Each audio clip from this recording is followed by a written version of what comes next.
and Ffwrnais' projects are really as diverse as the nation itself. In the north we've got Flint, Denbigh, Harlech and Carnarvon, and in the south we have Caerphilly, Larne, Blaenavon Ironworks and St David's Bishop's Palace.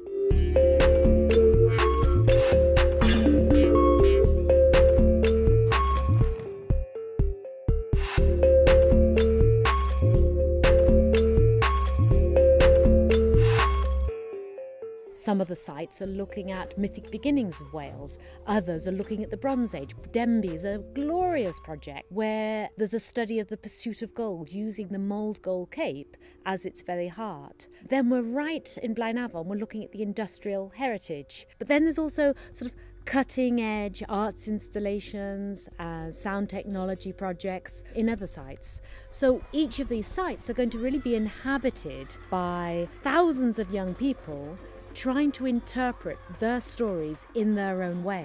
And it might be through graffiti art, it might be through rapping, it might be through major choral works.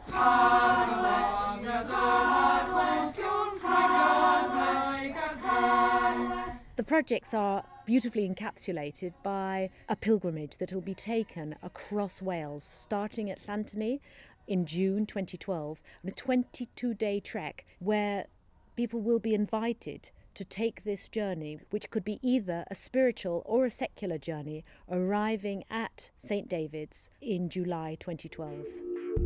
So the great ambition is to give the castles back to the people of Wales, to give them ownership of it, to make them feel really comfortable, to make them feel really, really proud of their heritage and their culture.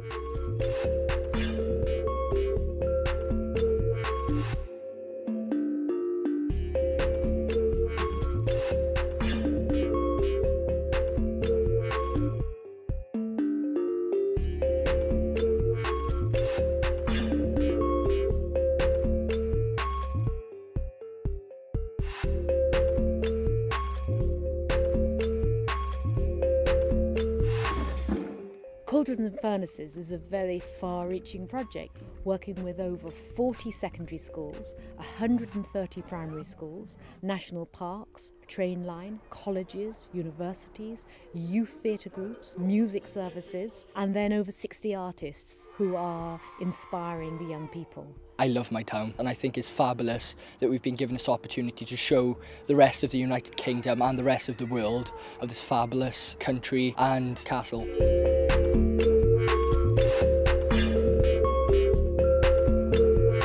So each of these projects are going to culminate in a major spectacle in June and July of 2012 in the run-up to the 2012 London Olympics.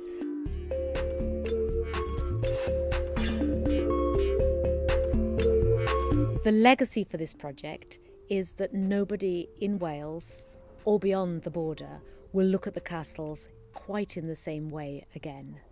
That the castles and Cadw will have made new connections with local authorities, with the schools, with the young people, and give them a real ambition in the future to create this sort of event again. Having taken part in a performance in this castle now has definitely made me a part of the castle, because it becomes something special and a memory in my life. And I know in about 20 years' time I will definitely bring my children here, because they will enjoy it just as much as I have.